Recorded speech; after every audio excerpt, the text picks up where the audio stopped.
طبعا في الإمارات أصعب حاجة بنفكر فيها هي أغلى حاجة السكن. حتى لو جايين سياحة، لو جايين سياحة ال- الفنادق غالية جدا. أقل حاجة بنلاقي الفندق الليلة مثلا ب150 درهم، ده أقل حاجة يعني. دي الحاجات اللي هي العادي كده. 200 درهم بقى 300 درهم، فالموضوع صعب قوي.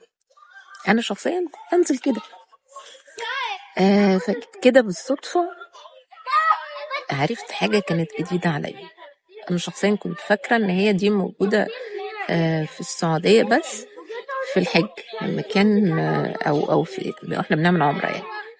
لما الشركات السياحة طبعا بتنزلنا نعمل عمرة، بيبقى فيه غرف فردي وثنائي وثلاثي ورباعي وخماسي والكلام ده كله، اللي هي بتبقى الغرفة فيها كذا سرير وانت بيبقى لك سرير. تمام، فده اللي احنا عارفينه يعني ان هو ده السكن الجماعي.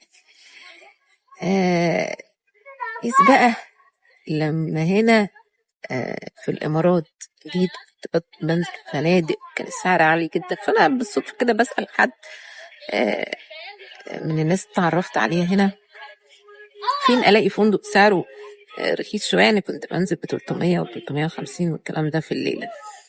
بين ألاقي فندق سعره يعني ما يكونش غالي وفي نفس الوقت يبقى نضيف وحاجة كويسة. قال لي طب وليه فندق؟ قلت له ايه الفندق؟ ما هروح اسكن فين يعني؟ قال لي لا، اسكني في شيرنج. ايه شيرنج ده؟ هعمل شيرنج مع حد؟ اسكن مع. قال لي يعني هو الشيرنج بيبقى بتاخدي مثلا بتبقى غرف في الشقق، بيبقى في منها بنات بس او شباب بس، فانتي بتسكني في شقة مع بنات تانية.